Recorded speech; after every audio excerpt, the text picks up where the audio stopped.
Herzlich willkommen zu Alltag Deutsch Podcast. Hallo zusammen, schön, dass ihr wieder dabei seid. Genau, hallo auch von mir. Heute ist Tag 182. Wahnsinn, Tag 182 schon. Die Zeit fliegt, oder? Absolut, die Zeit vergeht wirklich schnell. Unser Thema heute, Thema Menschenrechte. Ein extrem wichtiges Thema, ja.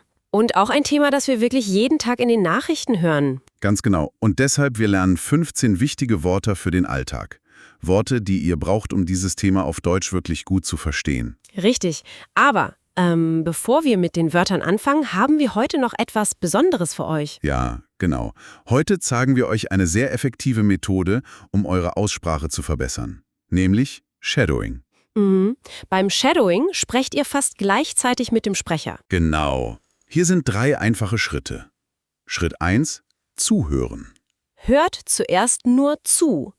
Achtet auf die Aussprache, die Betonung und die Pausen. Denkt nicht an Grammatik, hört nur den Klang.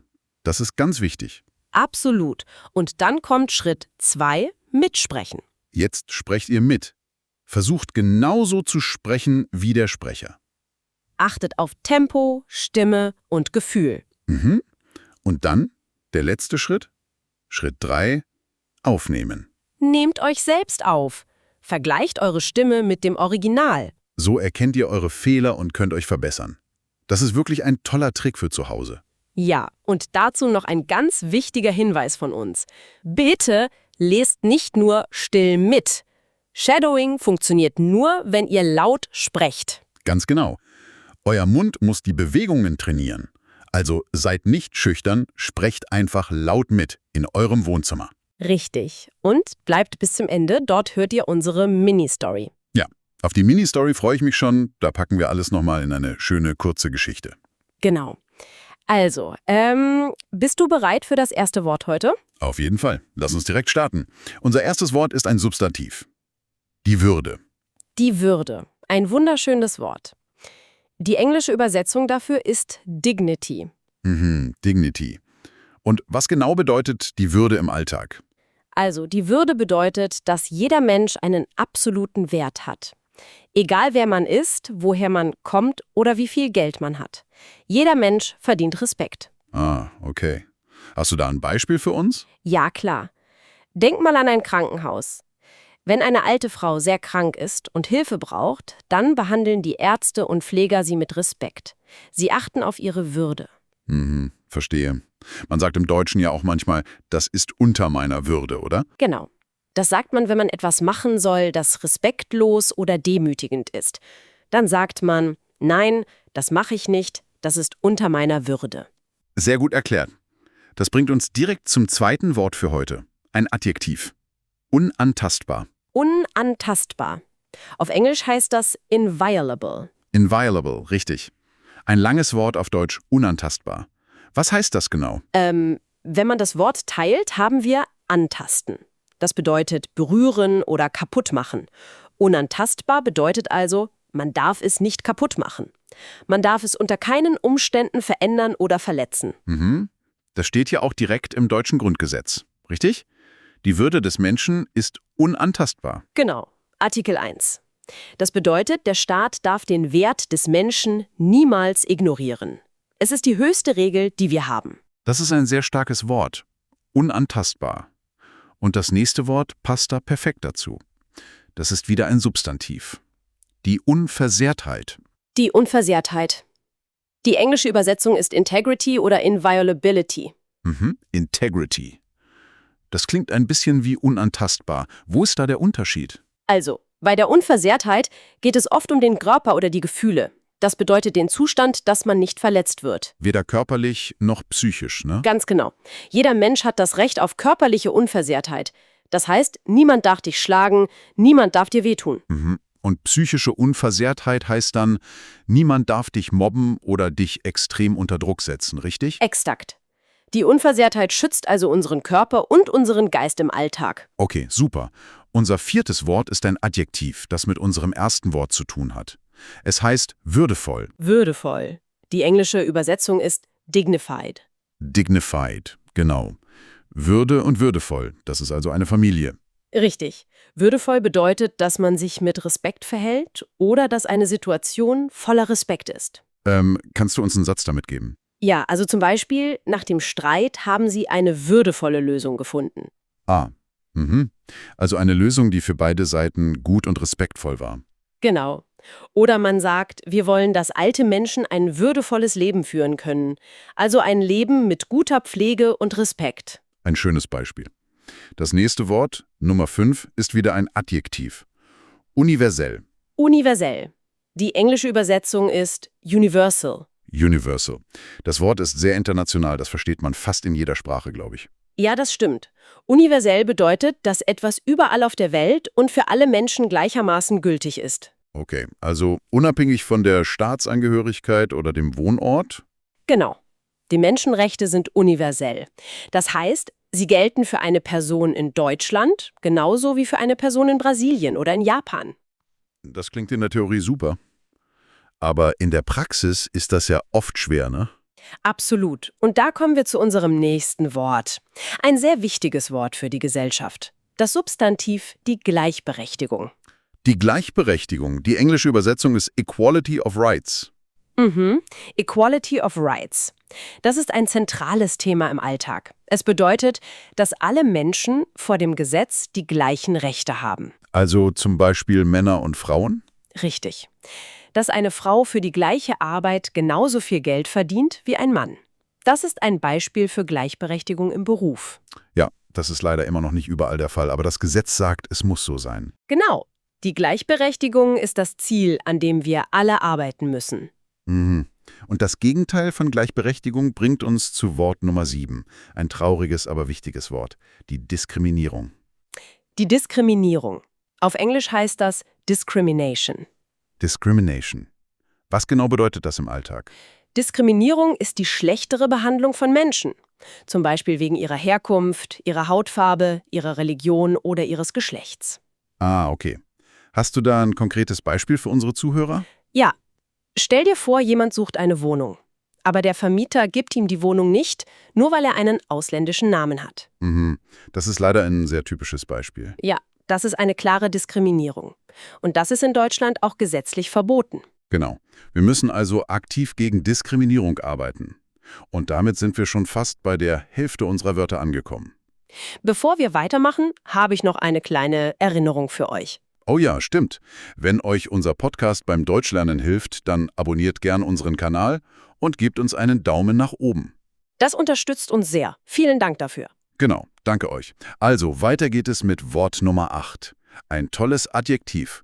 Freiwillig. Freiwillig. Die englische Übersetzung ist voluntary. Voluntary.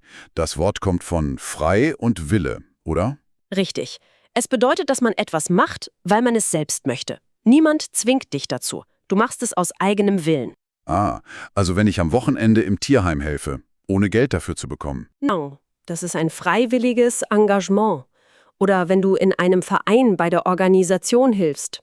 Freiwillige Arbeit ist extrem wichtig für eine gute Gesellschaft. Absolut. Sehr viele Menschen machen freiwillig Überstunden, um anderen zu helfen. Genau.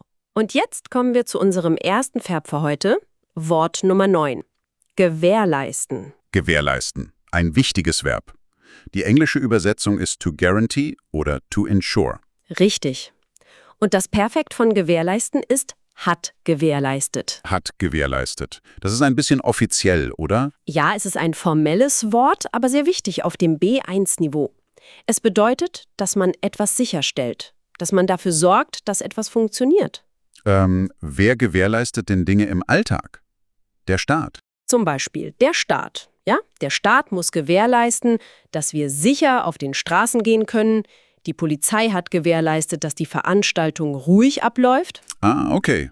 Oder auch eine Firma?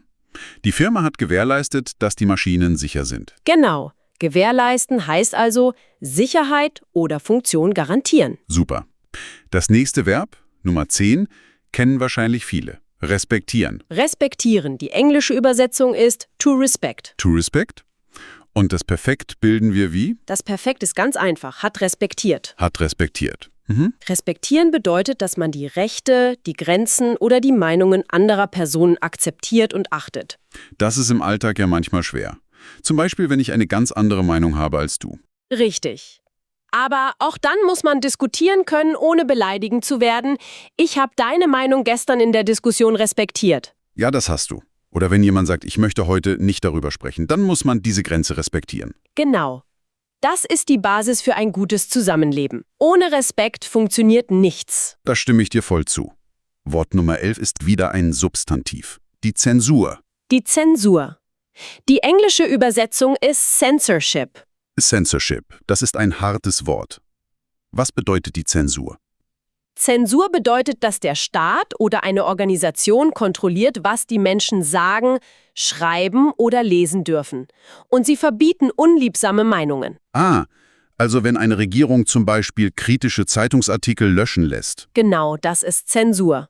Oder wenn bestimmte Bücher verboten werden. Eine echte Demokratie darf keine Zensur haben. Im Internet sehen wir heute auch oft Diskussionen über Zensur, wenn soziale Medien bestimmte Videos löschen. Ja, genau das ist das Thema. Zensur ist immer ein Angriff auf die Freiheit. Richtig. Und wenn wir von Angriffen sprechen, sind wir bei Wort Nummer 12. Ein Verb: verletzen. Verletzen. Die englische Übersetzung ist to violate oder auch to hurt. Und das Perfekt ist hat verletzt. Hat verletzt. Das kann man ja körperlich und abstrakt nutzen, oder? Genau, physisch bedeutet es, ich habe mein Bein beim Sport verletzt. Es tut weh. Mhm. Aber im Kontext von Menschenrechten meinen wir etwas anderes. Richtig. Da bedeutet es, gegen grundlegende Rechte zu verstoßen. Der Staat hat die Rechte der Bürger verletzt. Ah, also to violate. Man bricht eine Regel oder ein Gesetz. Exakt. Oder auch im Privaten. Deine Worte haben meine Gefühle verletzt. Ja, das passiert leider im Alltag. Das Verb verletzen ist also sehr flexibel auf Deutsch. Absolut. Und dann kommen wir zu Wort Nummer 13. Noch ein Verb. Unterdrücken. Unterdrücken. Auf Englisch übersetzen wir das mit to oppress. Und was ist das Perfekt? Das Perfekt ist hat unterdrückt. Hat unterdrückt. Mhm. Unterdrücken bedeutet, Menschen mit Gewalt oder durch harte Regeln daran zu hindern, frei zu leben und zu sprechen. Das klingt nach Diktaturen. Genau. Ein Diktator hat das Volk unterdrückt. Er erlaubt keine freie Meinung, er nutzt Gewalt, um an der Macht zu bleiben. Man kann das aber auch im Kleinen benutzen, oder? Also wenn ein Chef in einer Firma seine Mitarbeiter nie sprechen lässt. Ja, das kann man sagen. Der Chef hat die neuen Ideen der Mitarbeiter unterdrückt. Aber meistens nutzen wir es wirklich für politische Situationen. Verstehe. Passend dazu ist unser 14. Wort auch ein Verb aus diesem Bereich. Verfolgen. Verfolgen. Die englische Übersetzung ist to persecute oder im Alltag auch to follow. Das Perfekt ist hat verfolgt. Hat verfolgt. Das hat also auch zwei Bedeutungen, richtig? Genau. Die ganz alltägliche Bedeutung ist, jemand läuft hinter dir her. Der Hund hat die Katze verfolgt. Ah, okay. Aber politisch ist es ernster. Viel ernster. Politisch bedeutet verfolgen, dass Menschen aus politischen oder religiösen Gründen gejagt und bestraft werden. Also zum Beispiel die Minderheit wurde in dem Land jahrelang politisch verfolgt. Exakt. Das bedeutet, sie mussten Angst vor der Polizei haben, sie wurden ins Gefängnis geworfen, nur weil sie so waren, wie sie waren. Ein sehr starkes Wort. Hat verfolgt. Zum Glück ist unser letztes Wort, Nummer 15, ein sehr positives Wort. Ja, zum Abschluss haben wir ein schönes Adjektiv. Friedlich. Friedlich. Die englische Übersetzung ist peaceful. Peaceful, genau. Das Wort kommt von Friede, Peace. Friedlich bedeutet, dass etwas ohne Gewalt verläuft, in Ruhe und Harmonie. Ein Beispiel aus dem Alltag wäre, das Baby schläft ganz friedlich. Ja, ein tolles Beispiel. Oder auch politisch. Die Menschen haben friedlich demonstriert. Sie haben ihre Meinung gesagt, aber sie haben nichts kaputt gemacht und niemanden verletzt. Ein friedlicher Protest ist also die beste Antwort, wenn Rechte verletzt werden. Absolut. Das zeigt Stärke ohne Gewalt. Wow, das waren unsere 15 Wörter für heute. Das war viel Input, aber wirklich wertvoll. Ja, und um das alles ein bisschen zu festigen, kommen wir jetzt zu unserer versprochenen Mini-Story. Genau. Lehnt euch zurück und hört gut zu. In dieser kurzen Geschichte kommen alle 15 Wörter vor. Wir erzählen euch die Geschichte von Anna. Anna hat vor ein paar Monaten in einer großen Firma angefangen zu arbeiten. Eigentlich ein toller Job. Aber leider gab es da ein Problem. Richtig. Genau. Anna hat schnell gemerkt, dass es in der Abteilung leider keine Gleichberechtigung gab. Ah, die Männer und Frauen wurden also nicht gleich behandelt. Richtig. Der Abteilungsleiter, Herr Müller, hat Anna oft schlechtere Aufgaben gegeben als ihren männlichen Kollegen. Das war eine klare Diskriminierung. Das ist wirklich unfair. Das verletzt doch auch die Gefühle, oder? Ja, absolut. Ihre Kollegen haben gesehen, wie sehr das Annas Unversehrtheit gestört hat. Herr Müller hat sie einfach nicht respektiert. Hat sie versucht, mit ihm zu reden? Ja, das hat sie. Sie wollte das Problem klären. Aber Herr Müller hat ihre Meinung einfach unterdrückt. Er meinte, sie soll leise sein. Oh weh. Er hat also eine Art Zensur im Büro eingeführt. Keine Kritik erlaubt. Ganz genau.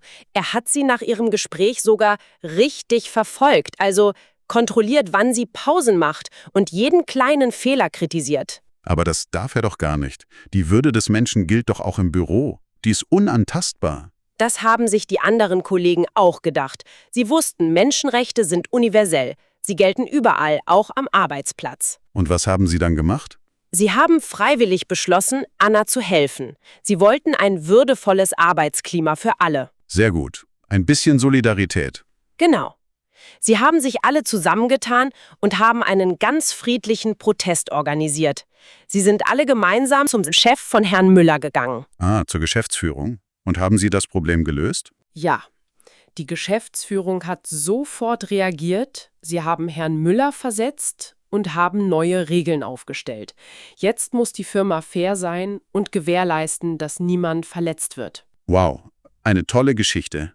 Ein echtes Happy End. Weil die Kollegen sich eingesetzt haben. Ja, es zeigt, dass man Diskriminierung nicht akzeptieren muss. Man kann sich wehren. Das war unsere Mini-Story. Und ich glaube, da waren wirklich alle Wörter drin. Ja, ich habe mitgezählt. Alle 15 waren dabei. Super. Wenn ihr möchtet, schreibt eigene Sätze mit den neuen Wörtern in die Kommentare. Wir lesen das sehr gerne. Ja, übt die Wörter im Kontext, das hilft am meisten beim Lernen. Und vergesst das Shadowing nicht. Genau, abonniert den Kanal und gebt einen Daumen nach oben, wenn euch diese Episode geholfen hat. Wir freuen uns über euer Feedback. Und schon ein kleiner Ausblick. Morgen sprechen wir über Arbeit der Zukunft. Das wird auch ein super spannendes Thema. Da geht es um Homeoffice und neue Technologien. Darauf freue ich mich schon. Ja, ich mich auch. Dann bleibt uns nur noch zu sagen, vielen Dank fürs Zuhören. Bis morgen bei Alltag Deutsch Podcast. Tschüss und einen schönen Tag noch. Macht es gut. Tschüss.